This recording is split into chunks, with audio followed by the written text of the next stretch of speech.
Today I am here with Ben Potter. Ben is an instructional designer for an online school down in Atlanta. Ben, thank you so much for joining us today. Oh, thanks for having me. Happy to be here. Before we get started, could you give us a little bit of background on you? Have you always been an instructional designer? Yeah, so no, I've not always been an instructional designer, at least not in my job title. Although I think that all teachers on some level are engaging in that practice and sharpening those tools. So I began my career as a high school teacher and did my student teaching at a large public school in the Charlotte area. Taught for a few years in a private school, and then decided I wanted to try and go into academia. And I did that for a little while, but I just missed teaching high school so much. I thought, maybe I don't want to chase a career in academia. Maybe I want to do, the thing that I was doing. And so I found the Mount Vernon School in Atlanta and was fortunate enough to be able to teach there on that team for 4 years.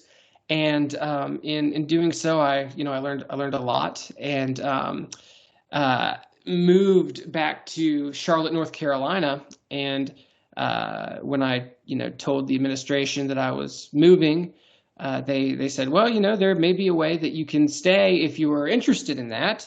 And so I got to be involved remotely through Mount Vernon Ventures, and through that team, we've been developing the Mount Vernon online program, and I was asked to help kind of get that off the ground and experiment and iterate different ideas for that. And we launched back in August our inaugural cohort, a small cohort, and we offer ninth grade currently, but beginning next year we'll offer grades 9 through 12. So we'll be full 9 through 12 online high school beginning next year. So you starting with a small class. I'm going to actually come back to that because I want to first ask you about the Mount Vernon School. That's a private school in Atlanta. Yeah. What else can you tell us about that school? Yeah. So the Mount Vernon School has been on a journey of transformation, over the past 15 years or so.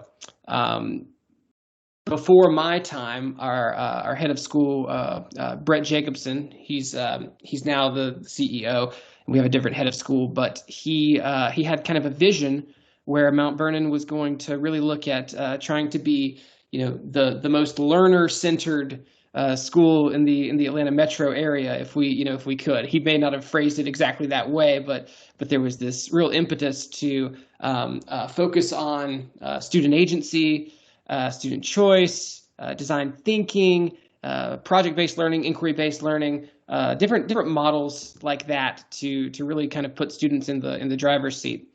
And so ever since he kind of took the reins there, we have at various points moved slowly and moved quickly into that direction, depending on what time of year it was. I came on in 2017 in the midst of a huge shift towards a thing called competency-based education that I had no idea what that was. I just I hadn't heard the term, and that was a multi-year journey that involved the faculty coming up with their own competency libraries, talking about what it meant for students to demonstrate proficiency, and really, take a look at what types of results and outcomes we, thought that a graduate of Mount Vernon should sort of come away with. And that's been, like I said, a multi-year project, and we're not perfect, but we've been really trying to live into that experience and figure out how to make that make sense in our setting.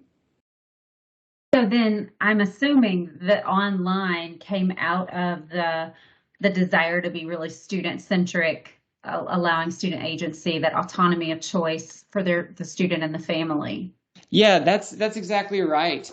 And it was also, unsurprisingly, born out of the COVID-19 experience when all of a sudden everyone became an online teacher, or at least a lot of people did, myself included. So we quickly realized, I think, during that experience that we needed to shift from like being in kind of an emergency state of remote learning to one that was really strategic, because we didn't know how long the emergency procedures were going to be in place. We didn't know when it was going to be safe. We didn't know when people were going to return to school. We just didn't know. And so in 2020, when the pandemic started, we finished the school year kind of just doing the best that we could. And over the summer, we began having more conversations about making the experience really intentional. And that year, we kind of split time between being fully on campus or partially on campus, but we continued to kind of have a lot of conversations about what it meant to provide students remote access, and how to have a quality experience online. And from that, then we really began talking. Even though we're fully back in on campus, we kind of said, okay, well, that was a very transformative experience, and I think we've learned something here. How can we maybe look at what we love about Mount Vernon and see if we can translate this to an online context? Because virtual education serves some students really well. Some students really gravitate towards it, and not everyone loves it, but some do. And students, no student, no family is the same. And some people travel, some people are medically,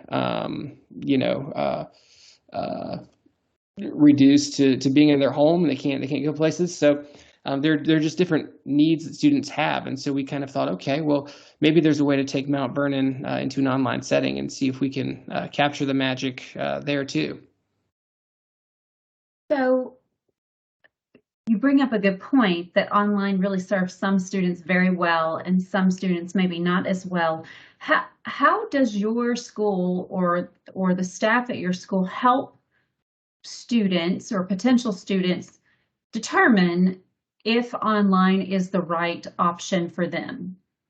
Yeah, so I'm going to give you a very I hope this answer isn't boring. Um, we really talk to them. So we have an application process that we try and make quite personal.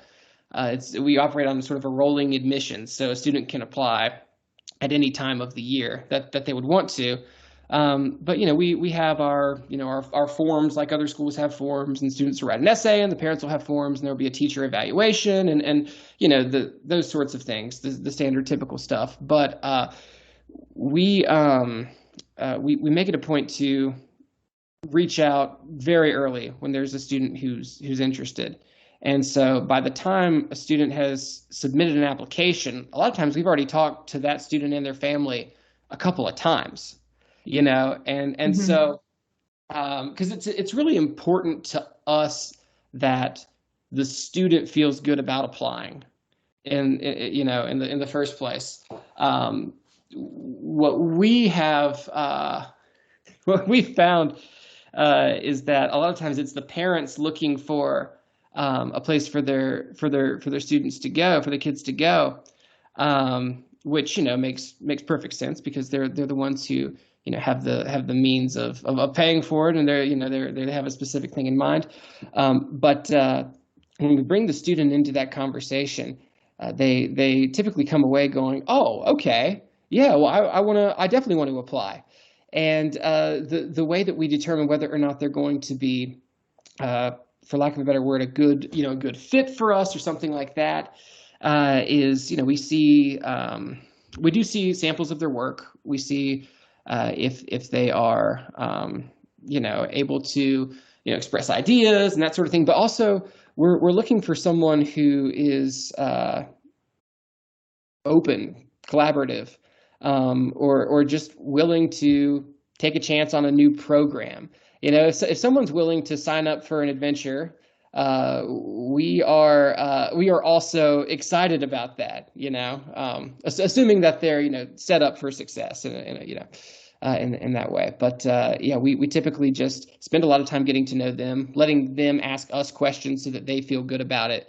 And by the time they apply, I think everyone's kind of on the same page and feeling good. Does that answer it? It does. It also highlights the distinction between your position in a private school Yes. and a public school, that it wouldn't really matter if the student is academically prepared. Yes. But I do think in a public school, there certainly already are in online public K-12 education programs across the nation, situations where the parents have to understand that they have a different role in their child's education many times than they would have if the child were going to face-to-face course. Because Yeah. let's be honest, even a ninth grader, well, probably almost especially a ninth grader, is not prepared to be self-regulated and self-directed in the way that an online learner, when we really think about who's a good a fit for online learning, we tend to think of adults Hmm. because they are more self-regulated and able to manage their time.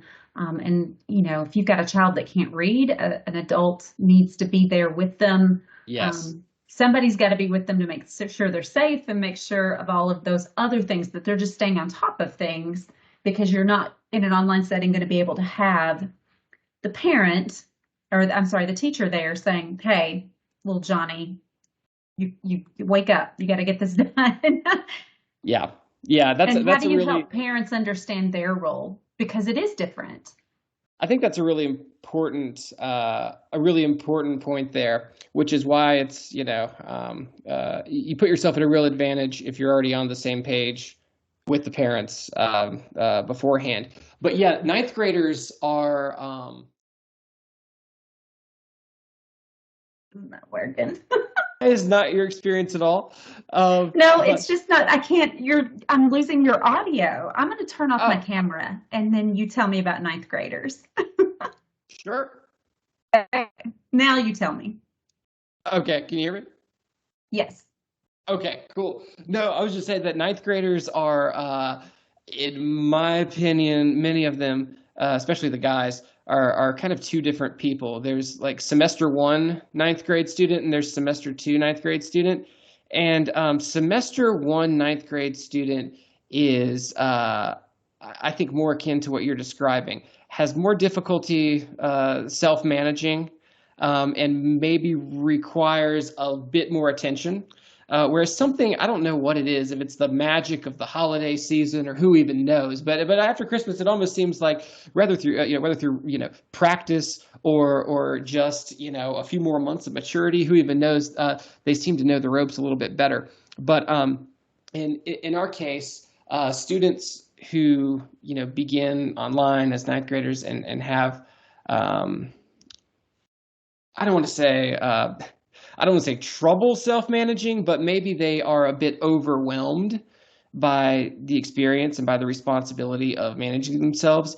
It does take a bit more. You do have to be able to have the bandwidth to communicate with those students, and to keep the parents, in the loop as far as a student's progress or any concerns you might have about that student, because it does take some time, a few months before a ninth grader might be in a position where they could say, oh, well, now I am the ideal online student. Now I can, self-manage. Now I can advocate for myself, and I can schedule when I'm going to do things. But it's different in the beginning of a ninth grade year than at the end of a ninth grade year, at least in my experience. So I think that's a good point. I think that rings pretty true to my experiences with ninth graders as well. I mean, there is a reason why historically ninth graders have the highest number of discipline problems in a high school, right? I mean, Yeah, I believe it. they're very a ninth grader is very different than a senior when they're in a building together. Yes. Yes, that is 100% true. So you had mentioned earlier, speaking of ninth graders, that you're starting with ninth graders this year, but as of next year, you're planning on opening it up to ninth through 12th, Yeah, right? all the way. And so this was just kind of a pilot year, Yeah. primarily just to get your feet wet and make sure you knew what you were doing. It was, in a way, it was it, a smaller sample size, but also a way to um, make sure that uh, our teachers were, feeling good about the design process and creating courses that engaged students, and also, making sure that we were feeling pretty good about our tech as well, and our learning management system, and how we, there are lots of different things that go into, launching an online program. And so, a smaller sample size gives us a bit more control, and it puts us really in the driver's seat in terms of being able to make sure when we open it, wide for all grade levels, that things are running smoothly. So yeah, in a way it was a pilot year, but it's been a lot of fun. Okay. So you mentioned about, making sure faculty feel prepared and like they're okay with the experience, the design process. I have quite a few questions about faculty. First of all, how do you help faculty in your role? How do you help them understand that there are differences in best practice when it comes to the pedagogies of teaching face to face versus the pedagogies of teaching online? Yeah. Yeah, I think, well, two-part answer. One, we are fortunate enough to where the faculty we have on board had kind of gone through the COVID experience already. And so I think our team kind of intuitively knew that. So I didn't necessarily have to convince them of that or sell them on that point. We were kind of all on the same page. But we do have to remind ourselves, and I have to remind, myself. I learned so much from my team. My team are really great designers. I might look at, so for example, one of our teachers, she's designing, arts and design courses, right?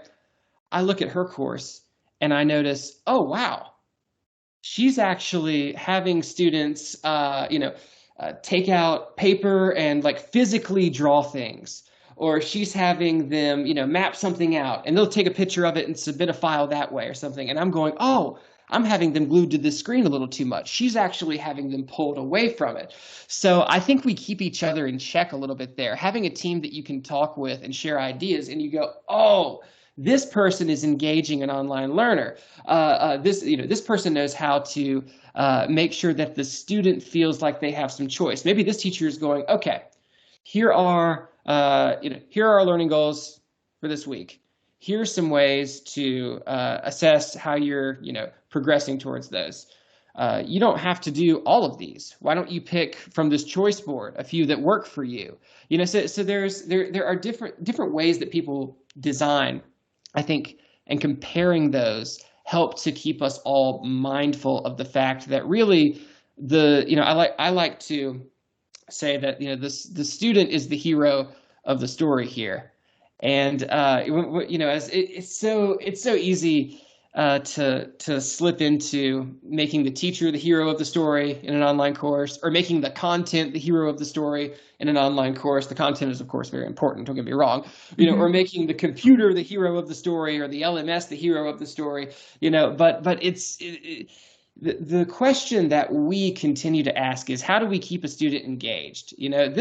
This course, we're on a trajectory towards mastering certain concepts and skills. The plot line goes something like this in this story. A student starts here, and at the end of the course, they become proficient and more confident and more ready for school and life in these ways.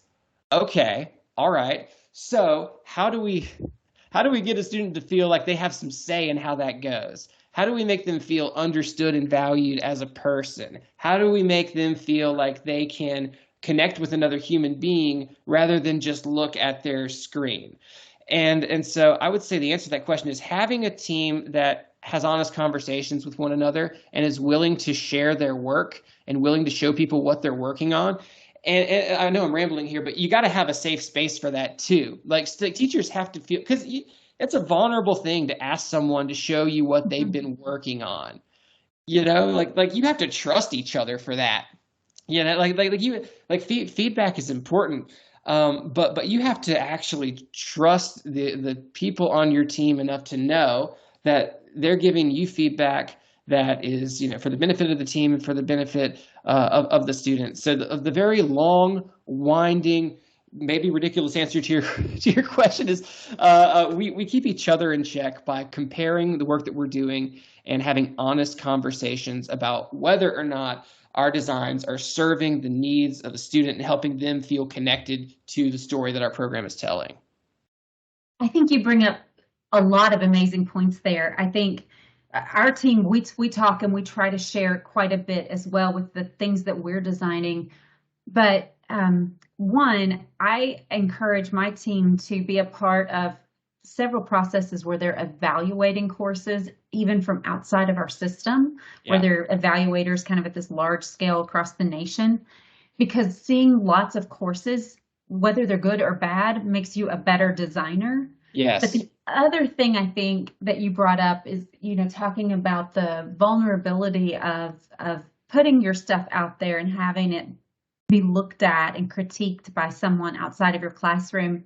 I think that's hard for anyone, but I think that can be particularly scary for a faculty member at any level, K-12, higher ed, doesn't really matter, because historically, as a faculty, teaching your course, you are the king or queen of your domain, and Yeah. and no one questions you, right? And Yes. so it's really flipping that model where you're very exposed in a profession Yes. that historically has never really been exposed. And so I think it's really important for designers and the folks that work with faculty to be careful and kind when they're working with faculty.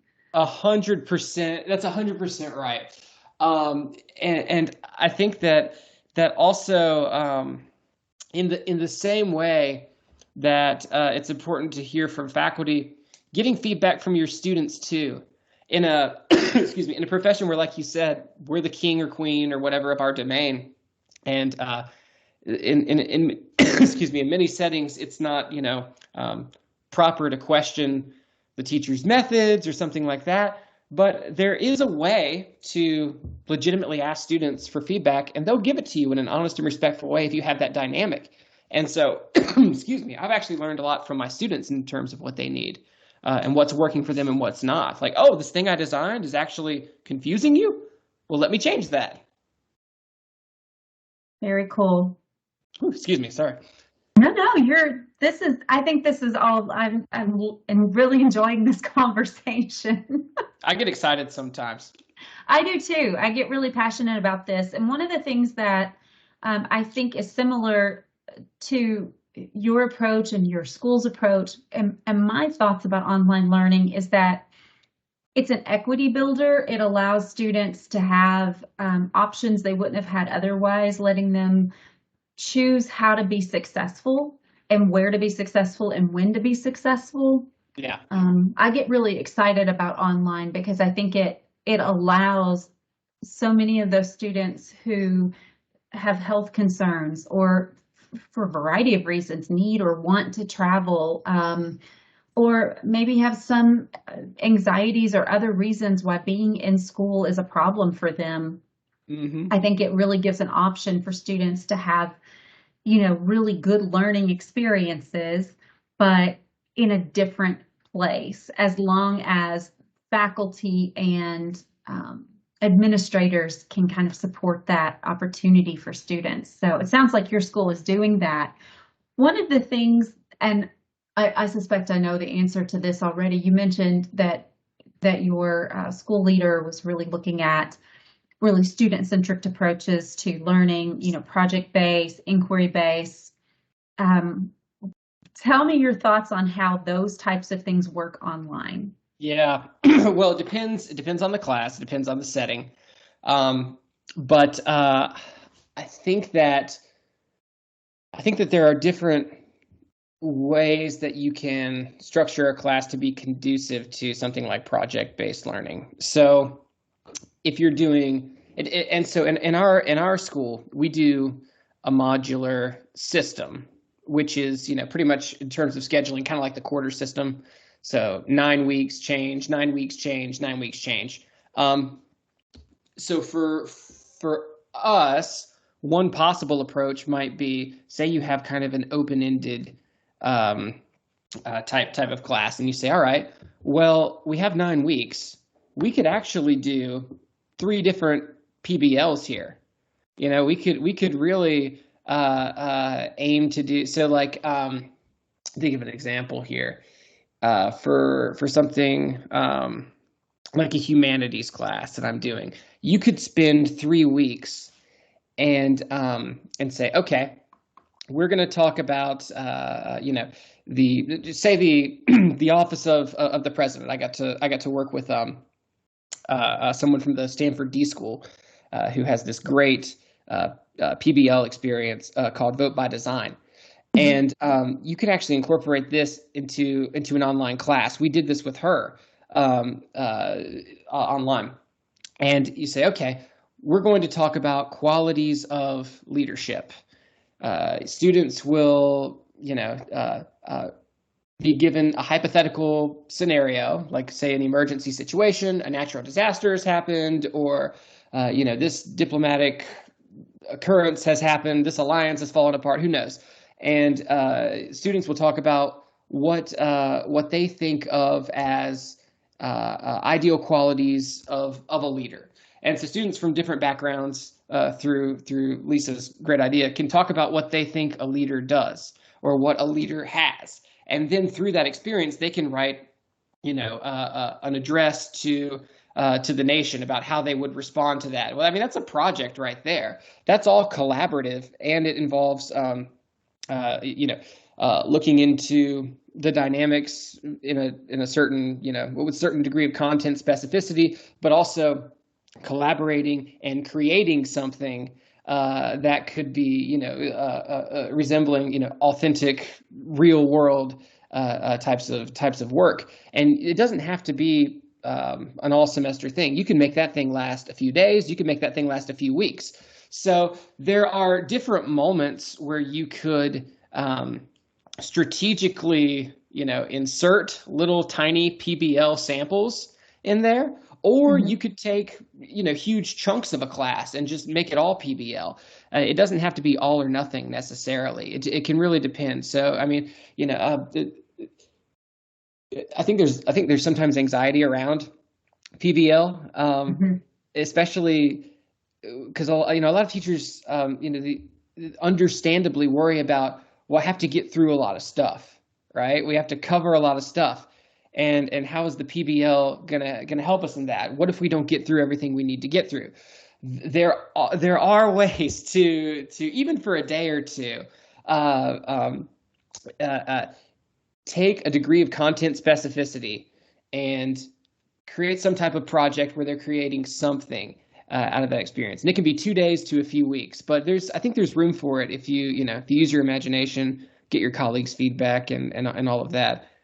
Did that rambling response make sense at all? It did. Traditionally the way that faculty and teachers have covered all of the content that they have to get through is through lecture. But you and I know the lecture doesn't work well. The students like it because they can just take notes and passively just get through the course. So generally students tell us that we like lecture. I learned so well from lecture. Right. But we know that the data does not bear that out. The data does not show that. We know it's a preference because there's very little barriers to entry for them. But if you're doing the PBL, you're removing that lecture, at least some content of the lecture. Do your faculty do many lectures online? It's interesting that you asked this question. No, we don't. And it's not that we never can lecture. Like if someone wants to do a video where they're lecturing for 15 minutes, that's okay. There's no rule against that. But I think what happened a lot during COVID was, teachers would kind of record themselves giving a lecture and they put that online. I did this too in AP US history, right? I remember I did this whole lecture on the Great Depression. And I was like, here we So go. the kids loved it. Did it. Oh my God. I rewatched it. I rewatched it and I apologized. I said, I'm so sorry that I put that. I said, I know you guys didn't watch it, but I apologize that I asked you to watch that. I said, that was insufferable. I cannot, as it turns out, I'm not as smart and articulate as I think I am, And so that was like, whoa, mind blown. No one's going to get in trouble at Mount Vernon for lecturing. You have to lecture some, a little bit here and there, but it serves a particular purpose. So in Mount Vernon Online, we're not a lecture-driven program. Let me just give you stuff. I'll talk forever. Stop me if I'm rambling. But what I try and do in my classes, and the other teachers do this too, although we use different language because we're different content areas. We have different language for it. But so for me, every week, a student's going to do 4 things in a class. All right. They're going to engage with a particular, set of materials. So for humanities, they might look at some current events. They might look at a debate historians have about whether or not the Ottoman Empire really was the sick man of Europe. Like, it could be a number of things. They're looking at some stuff to get them oriented to wherever we happen to be in the course. They're engaging with those materials, thinking deeply about some essential questions, yada, yada. Okay. They're also, though, they're going to create something. This doesn't have to be like they don't have to be there can be a tendency to make this too complicated. Creating something can mean writing a thesis statement. It doesn't have to be something just, mind blowing. They don't have to be, inventing, the next, rocket ship to Mars or whatever, although that would be cool. But they're creating something. Maybe they're doing a graphic organizer. Maybe they're making a map, but they're making something with the knowledge that they've acquired. They're also the third thing they'll do is they'll connect with someone. Maybe they connect with another student. Maybe they connect with the teacher. Maybe they connect with both. But even requiring an opportunity for the student to interact with someone and not just a screen is, I think, really important, like even just on a social emotional level. Like who wants to have an ongoing academic relationship with their computer for an entire semester? Not me. That sounds horrible. So connecting with another person, whether it's a peer or a teacher or both in some way, is required. Maybe it's to go over an essay. Maybe it's to give feedback about whether or not this person is engaging as a global citizen in these ways. Or maybe it's to say, hey, how are you? How's your pet dog? Is he good? Okay, that's great. So there's connecting with another person is super important. And then the last thing they're going to do for me, the fourth thing every week they'll do is they'll reflect. What did I do? But for me, what I typically do for reflection, some people might think this is kind of hokey, and I get that. But I do a lot of self-assessment, which, for us as a competency-based school, they'll look at the learning outcomes and the power standards that they've been, assessed on and working towards that week. And I'll say, okay, pick out a power standard and a learning outcome that you feel like you're progressing well on. What do you feel confident about? Okay, why do you feel confident about that? Tell me how you displayed proficiency here. Okay, great. Now, what's an area where you don't feel as confident? What's leading you to that conclusion? Or it can be something else. You can have them go down a list of things. But I do. It doesn't have to be that. You don't have to do self-assessment. But some opportunity to reflect on the engaging, the creating, and the collaborating that they've done, I think, is a nice way to wrap up a week. And then the next week, it's the same. It's the same types of activities. So they get into a rhythm. They feel like they have some consistency, even though it's kind of an asynchronous type of program, which I think, it doesn't have to be the same activity every week, but it's the same. They're connecting every week. They're creating every week. They're engaging every week. They're reflecting every week. Whatever that looks like, it can change. It can be a PBL. It can be a test. Whatever you do that. But they can at least find a rhythm and feel good about it and like they have some structure. Okay. So I've got 2 questions remaining, and we're getting close to time here.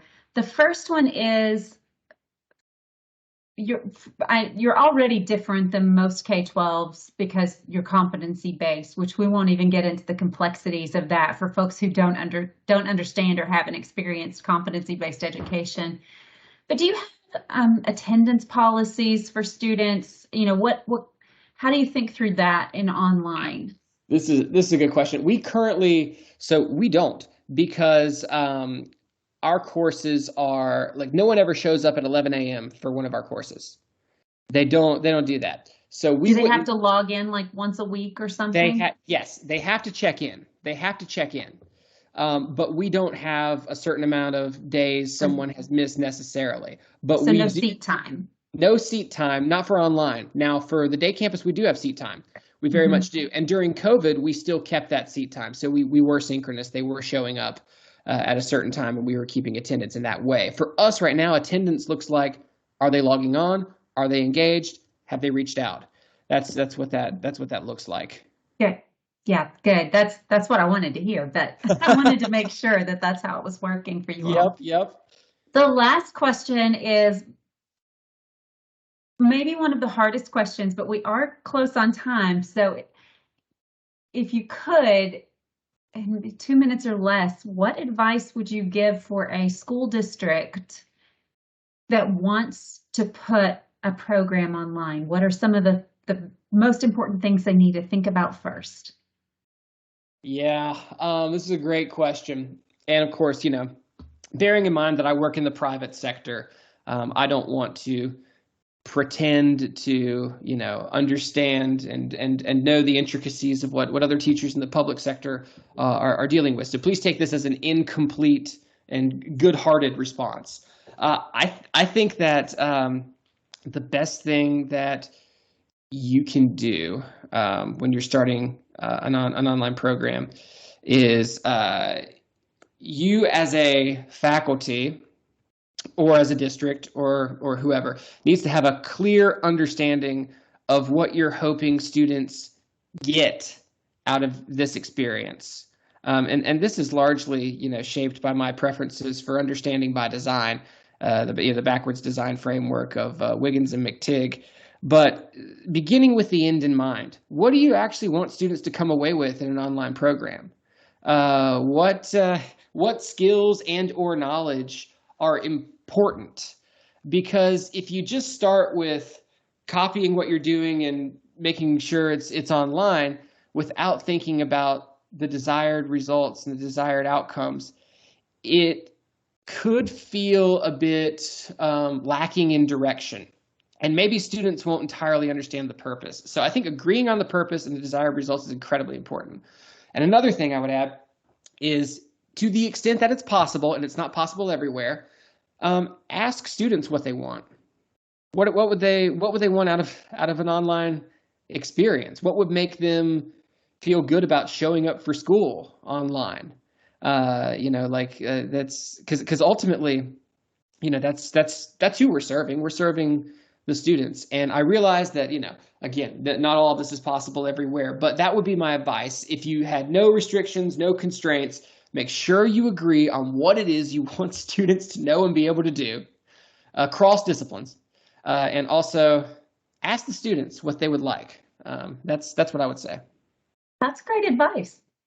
Ben Potter, thank you so much for this conversation. I think that my students definitely are going to appreciate this, and possibly some others. Oh, There's that's got to be great. some folks out there, particularly in the state of Kentucky, who are tossing this around. And I think all of the advice you gave today is spot on. I think it's amazing work. And if you're ever looking for a job in higher education, let me know.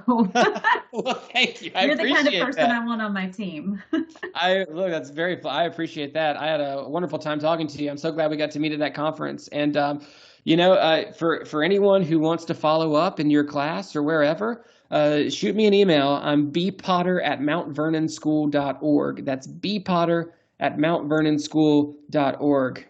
Yeah, so just I love talking about this stuff. I get excited. So it was a pleasure to be on. Thank you so much. Thank you. I appreciate this, and it was great seeing you again. And just thank you. Have a great day. Absolutely, you too.